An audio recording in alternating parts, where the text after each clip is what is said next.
कहते हैं हर स्त्री के भीतर एक देवी सोई होती है और जब वह देवी जागती है तो वही शक्ति बन जाती है कुंडलिनी।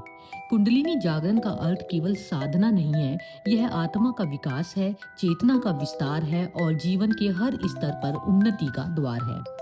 परंतु आपने सुना होगा, महिलाओं में कुंडलिनी शक्ति का जागरण पुरुषों के मुकाबले अधिक सहजता से हो जाता है। आखिर ऐसा क्यों है? तो आइए जानते हैं इस गूढ़ रहस्य को। भागवन। हमारे शरीर में एक अदृश्य ऊर्जा नाड़ी तंत्र होता है जिसे योग शास्त्र में पिंगला कहा जाता है। रीढ़ की जड़ में मूलाधार चक्र के पास एक सर्पाकार ऊर्जा सोई रहती है, यही है कुंडलिनी शक्ति। जब यह शक्ति जागती है तो सातों चक्रों को पार करती हुई ऊपर की ओर बढ़ती है और अंततः यह पहुंचती है ब्रह्मा तक, मतलब कि सहस्रार चक्र तक। यही मिलन कहलाता है योग और यही है मोक्ष का द्वार। महिला स्वयं प्रकृति का प्रतीक है। पुरुष चेतन अर्थात शिवा का रूप है। शिव बिना शक्ति के शव है, निष्क्रिय है और शक्ति बिना शिव के असंतुलित। लेकिन प्रकृति के नियम में शक्ति पहले जागती है, चेतना बाद में। इसीलिए महिलाओं में यह शक्ति पहले से ही सक्रिय अवस्था में होती है।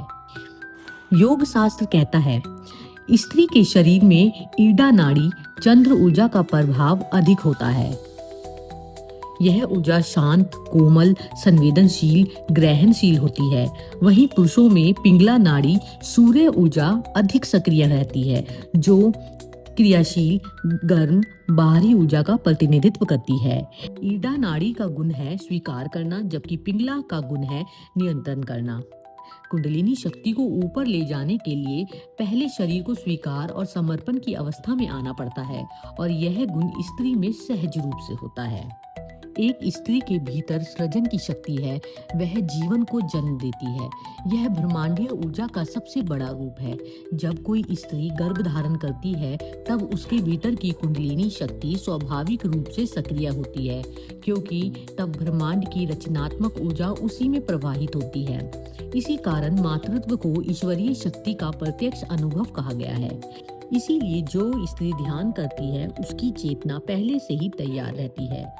वह केवल भीतर के दरवाजे खोलती है और कुंडलिनी सहज रूप से ऊपर उठ जाती है।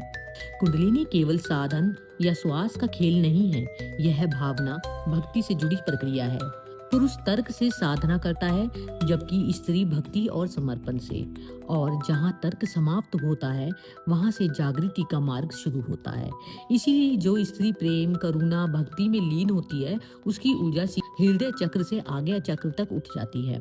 वह सोचती नहीं, महसूस करती है और यही महसूस करने की क्षमता उसे आध्यात्मिक रूप से ऊंचा बनाती है।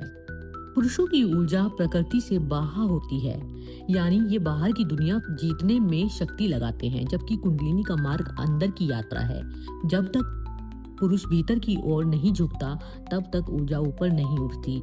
इसीलिए पुरुष को पहले अपने अहंकार, तर्क और नियंत्रण की प्रवृत्ति को छोड़ना पड़ता है और यही प्रक्रिया में उसे समय लगता है। लेकिन याद रखें, कुंडलिनी केवल स्त्री या पुरुष की शक्ति नहीं, यह शिव शक्ति का मिलन है। हर पुरुष में शक्ति है, हर स्त्री में शिव है। लक्ष्य है इन दोनों का संतुलन। जब भीतर की स्त्री और पुरुष ऊर्जा एक होती है तभी सहस्त्रसार खुलता है, तब साधक स्वयं ब्रह्मांड बन जाता है। इसीलिए स्त्री को शक्ति कहा गया है। वह जन्म देती है, पोषण करती है और उसी के भीतर ब्रह्म की धारा बहती है। जब वह ध्यान करती है तो वह केवल साधना नहीं करती, वह सृष्टि से जुड़ती है।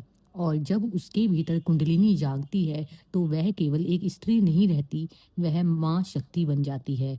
यही कारण है कि कहा गया है, जहाँ नारी की पूजा होती है वहाँ देवता वास करते हैं। धन्यवाद।